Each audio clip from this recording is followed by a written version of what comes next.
गरीब जेठानी के प्याज के पराठे और घमंडी देवरानी। अरे बहू, तुझे कितनी बार समझाया है मैंने, घर की साफ सफाई अच्छे से किया कर, लेकिन तू है कि सुनती ही नहीं। माफ कीजिएगा माँ जी, मैं अभी सारे घर की साफ सफाई दोबारा से कर देती हूँ। और हाँ, मेरी बात सुन, सफाई के साथ साथ घर के सारे पर्दे उतार कर धो देना, क्योंकि ये सभी पर्दे बहुत ज्यादा गंदे हो गए हैं। शगुन अपनी सास की बात मानकर सभी पर्दे उतार देती है, जिसके बाद वो पूरे घर की साफ सफाई करती है और आखिर में सारे पर्दे सुखा देती है। अपने ससुराल में शगुन की जिंदगी एकदम नौकरानी की तरह होती है। घर के सारे काम उसी को करने पड़ते हैं, फिर चाहे वो बीमार ही क्यों न हो। एक दिन शगुन की तबीयत बहुत ज्यादा खराब होती है। अरे ये क्या, आज तो मुझे बहुत ज्यादा चक्कर आ रहे हैं, लगता है तबीयत बिगड़ने वाली है।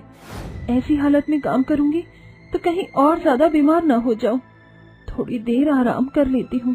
शगुन ऐसा सोचकर बिस्तर पर लेट जाती है, जिसके बाद उसकी आंख लग जाती है। हे भगवान, देखो तो सही, नास पीटी करम जली अभी तक सो रही है, इसको तो बहुत ज्यादा पर लग गए हैं। ये सब मेरी ही ढील का नतीजा है। अभी इस महारानी को उठाती हूँ। रमा एक बाल्टी पानी लेकर आती है और बेचारी शगुन के ऊपर फेंक देती है।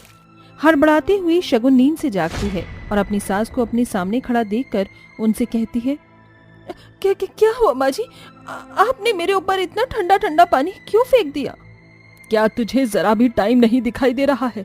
अरे सुबह के 11 बज गए हैं और तू अभी भी पैर पसार कर सो रही है। तुझे पता है ना, आज ध्रुव को देखने वाले आ रहे हैं। अरे हाँ माँ जी, मुझे याद है, लेकिन मेरी तबीयत खराब थी, इसीलिए मैं थोड़ी देर आराम करने के लिए लेटी थी। उसी में मेरी आंख लग गई। मुझे माफ कर दीजिए, मैं अभी सारे काम कर देती हूँ।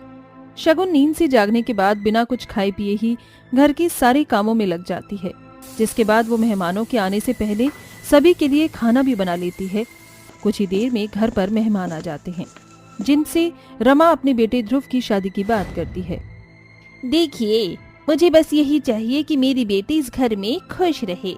हमारी तरफ से ये रिश्ता पक्का समझिए।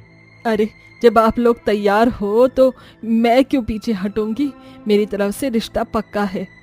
दोनों परिवारों के बीच में सारी बातें हो जाती हैं।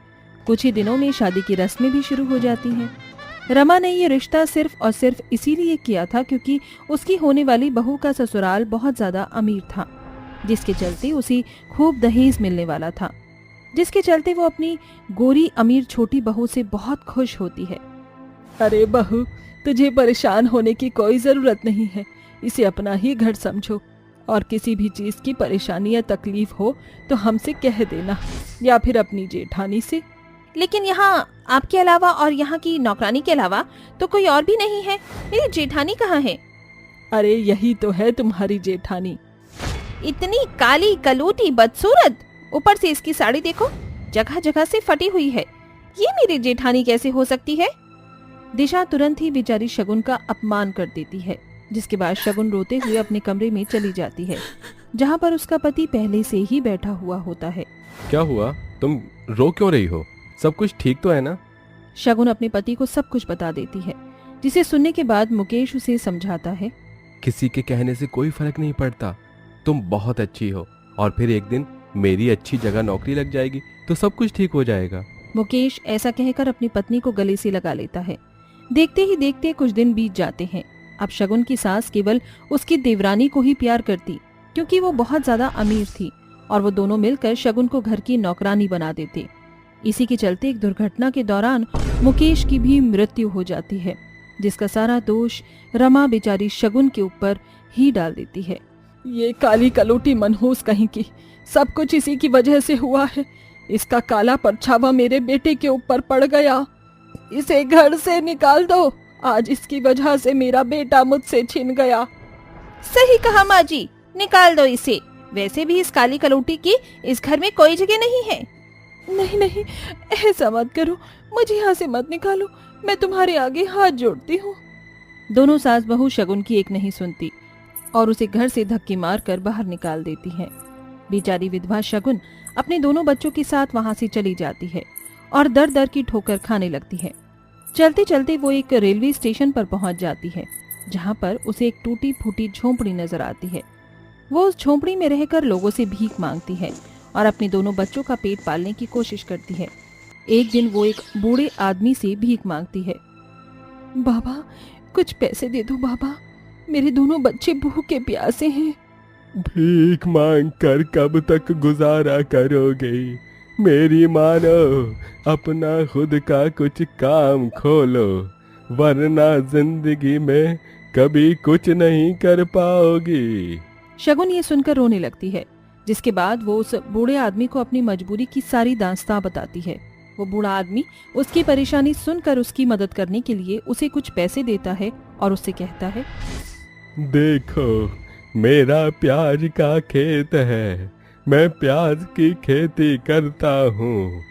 आजकल प्याज के रेट बहुत ज्यादा गिर गए हैं, इसलिए मेरा काम भी ठीक से चल नहीं रहा। तुम चाहो तो मेरे खेतों से प्याज लेकर उस प्याज के पराठे बना सकती हो और यहाँ बेच सकती हो। और आज भी जो तुम पैसे ले रही हो, उन्हें तब मुझे लौटा देना जब तुम कमाने लगोगी। शगुन उस बूढ़े आदमी का उपकार करती है और उसकी मदद से वो रेलवे स्टेशन पर प्याज के पराठे बनाकर बेचना शुरू कर देती है। प्याज के पराठे बेच बेच कर वो अच्छा खासा पैसा कमाने लगती है, जिससे वो अपने दोनों बच्चों को अच्छे स्कूल में भी डाल देती है और एक पक्के मकान में रहने लगती है। उसकी दुकान इतनी फेमस हो जाती है कि चारों तरफ उसकी दुकान के चर्चे होने लगते हैं और इस बात की खबर उसकी छोटी देवरानी दिशा को भी हो जाती है। मेरे होते हुए मेरी कल्लो जेठानी आगे नहीं बढ़ सकती। मैं इसे आगे बढ़ने ही नहीं दूंगी। मैं इसका सारा धंधा चौपट करवा दूंगी। दिशा ने पहले ही शगुन को घर से निकलवा दिया था। उसके बाद वो उसका धंधा चौपट करवाने के लिए उसकी दुकान में चोरी छुपे पहुंच जाती है और सभी सामान में बहुत ज्यादा मात्रा में मिर्च और नमक डाल देती है। लेकिन ये सब करते हुए उसे एक ग्राहक देख लेता है और तुरंत उसे पकड़ लेता है। तुम्हारी हिम्मत कैसे हुई शगुन बहन के साथ ऐसा करने की? अरे कोई गरीब अगर अपना पेट पालता है तो तुम जैसे अमीरों को सबसे ज्यादा दुख होता है। चलो, तुम्हें पुलिस के हवाले कर देता हूँ। शांतनु सभी लोगों को इकट्ठा करके दिशा को पुलिस के हवाले करने वाला होता है, लेकिन तभी शगुन उसे देख लेती है और उसे छोड़ने के लिए कहती, नहीं नहीं, इनके साथ ऐसा मत करो, ये मेरी देवरानी है। शायद जाने अनजाने में इन्होंने गलती कर दी होगी, लेकिन मुझे इन्हें पुलिस के हवाले नहीं करना। तुम्हारी वजह से मैं इसे छोड़ रहा हूँ, नहीं आज तो ये औरत पुलिस के हवाले हो ही जाती। ऐसा कहकर वो बूढ़ा आदमी सभी लोगों को लेकर वहाँ से चला जाता है। ये सब कुछ जानने के बाद भी आपने मेरी मदद की। मैंने बहुत बड़ी गलती कर दी, मुझे माफ कर दीजिए जेठानी जी, और मैं आपके आगे हाथ जोड़ती हूँ। चलिए यहाँ से, अब घर चलिए। दिशा के कई बार कहने पर भी शगुन उसके साथ नहीं आती, जिसके बाद दिशा रमा को सब कुछ बता देती है और इसी के चलते रमा दिशा के साथ शगुन को लेने खुद आती है। अपनी सास की बात शगुन टाल नहीं पाती और वो अपनी ससुराल वापस चली जाती है। लेकिन ससुराल जाने के बाद भी वो पराठे बनाने का काम नहीं छोड़ती और पराठे बेच बेच कर वो अपने दोनों बच्चों को अच्छे स्कूल में पढ़ाती है और अपनी कमाई का एक हिस्सा वो अपनी सास को भी दे देती है, जिसके चलते अब उसकी सभी परेशानियां दूर हो जाती हैं और वो खुशी खुशी रहने लगती है। बेटी बहू और बेटे के साथ रहती थी। जया का बेटा काम के सिलसिले में घर से बाहर दूसरे शहर में रहता था, इसीलिए घर में बस माँ, बेटी और भाभी ही रह जाती थी। बहू, आज मिनी को देखने लड़के वाले आ रहे हैं, इसीलिए सामान लाकर रख ले। ठीक है माँ, वैसे वो कितने लोग हैं? ज्यादा नहीं आने वाले, लोगों की संख्या तो बस 3 ही है, तो उसी हिसाब से तो उनके नाश्ते पानी का सामान ले आना। ठीक है। कोमल अपनी ननद के होने वाले ससुराल वालों के लिए सामान लेने बाजार चली गई। जया अमीर थी और अपनी इकलौती बेटी की शादी बड़े ही धूमधाम से करवाना चाहती थी। इसी वजह से उसने उनके नाश्ते के लिए भी कोमल को खूब पैसे दिए और कोमल उन पैसों में बहुत सारी चीजें खरीद कर ले आई। मैं आ गई माँ, वो लोग कब आ रही हैं? अभी 2 घंटे बाद। तब तो मुझे जल्दी करनी होगी। कोमल ने मेहमानों के आने से पहले ही नाश्ते के सामान को एक अलग कमरे में सजा दिया और फिर अपनी ननद को तैयार करने चली गई। माँ, मिनी और सामान सब कुछ रेडी है, अब तो बस मेहमानों का इंतजार है। बहुत अच्छे। वैसे माँ 3 लोगों के हिसाब से नाश्ता कुछ ज्यादा नहीं है। जया ने खाने की टेबल की तरफ देखा। पूरा टेबल नमकीन पकवानों और मिठाइयों जैसे केक, गुलाब जामुन, लड्डू वगैरह से भरा हुआ था। कोई बात नहीं, जितना बचेगा बच जाएगा। मैं अपनी बच्ची के रिश्ते से लेकर विदाई तक कोई कमी नहीं छोड़ूंगी। दोनों सास बहू बस ये बातें बोल ही रही थी कि तभी अचानक मिनी को देखने वाले आ गए। अरे अरे, आइए आइए, आपका ही इंतजार था। आइए इधर आ जाइए। कोमल मेहमानों को कमरे में लेकर जा रही थी कि तभी मिनी का होने वाला ससुर कुछ सूंघ कर बोल पड़ा। अरे बिटिया, हमें इधर नहीं, इधर वाले कमरे में बिठाओ। प्रताप नाश्ता लगे हुए कमरे की तरफ इशारा करते हुए बोला। वो लोग खाने पीने के बड़े शौकीन थे। सभी प्रताप के साथ साथ उसी कमरे में बैठने की जिद करने लगे। अरे तो आइए, आप यहाँ आ जाइए। कोमल और जया को ये बात थोड़ी अजीब लगी, लेकिन उन्होंने उनकी इस बात को नजरअंदाज कर दिया। मिनी के होने वाली ससुराल वाले कमरे में जाते ही नाश्ते पर टूट पड़े। अगर इजाजत हो तो क्या हम लोग कुछ बात करें? हाँ हाँ हाँ हाँ हाँ। आप पहले खाना निगल लीजिए, हम फिर बात करेंगे। वो लोग बेशर्मी से बस खुद ही खुद खाए जा रहे थे। उन्होंने घर वालों से एक दफा भी नहीं पूछा।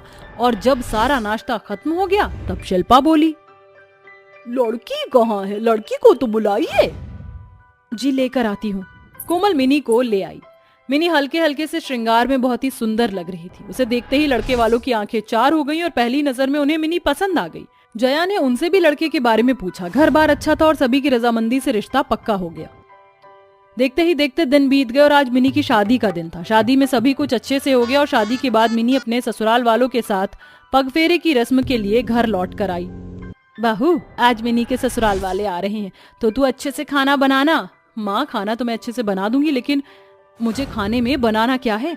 अरे और क्या बनाना है? पूरी कचौरी और मीठे में खीर बना लेना। जी माँ। और हाँ बहू, खाना जरा ज्यादा बनाना, क्योंकि मिनी के ससुराल वालों को खाना पीना बहुत पसंद है। जी माँ, मैं जानती हूँ।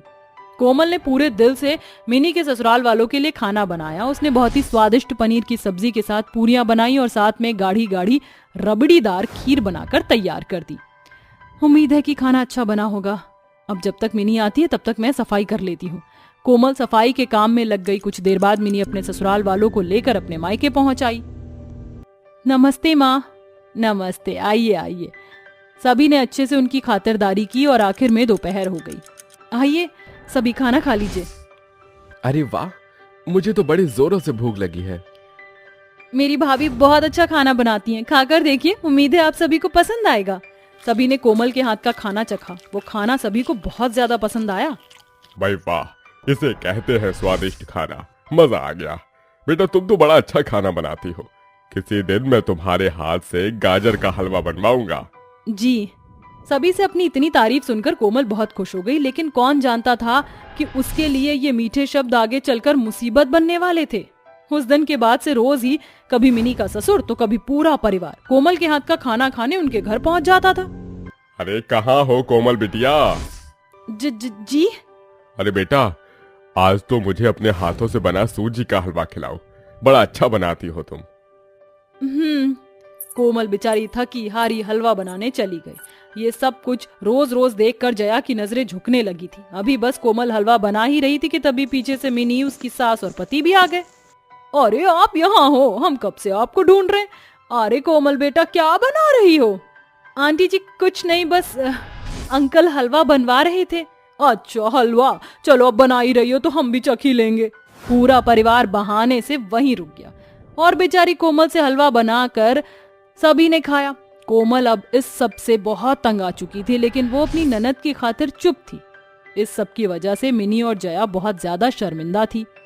इसी तरह से दिन बीत रहे थे। मिनी के ससुराल वालों की ये आदत कम होने की बजाय बढ़ती ही जा रही थी। मिनी उन्हें समझाती थी, लेकिन उनके कुछ समझ में ही नहीं आता था। इस तरह ज्यादा किसी और के घर का खाना नहीं खाना चाहिए, इससे आपकी तबीयत खराब हो सकती है। अरे बहू, कुछ नहीं होगा। मिनी के ससुराल वालों की बात समझ में ही नहीं आ रही थी। तो एक दिन मिनी ने अपनी भाभी के साथ एक प्लान बनाया। रोज की तरह आज भी वो लोग खाने के समय उनके घर पहुंच गए। आज मेरा मन तंदूरी का कर रहा था। मिनी से पता चला कि आप लोग चिकन तंदूरी ही बना रहे हो, तो मैं रेसिपी पूछने चली आई। अच्छा किया, अब आ ही गए हैं तो खाकर जाइएगा। कोमल ने चिकन तंदूरी के साथ उनके सामने और भी पकवान रख दिए, लेकिन उन सभी पकवानों में उन्होंने जमाल घोटा मिलाया हुआ था। मिनी, ऐसा करना ठीक होगा क्या? बिल्कुल। हमेशा की तरह वो लोग खाने पर टूट पड़े। भाई वाह, बड़ी ही बढ़िया। क्या हुआ ससुर जी? कुछ अरे यहाँ टॉयलेट किधर है? मुझे भी जाना है। मुझे भी। क्या हुआ?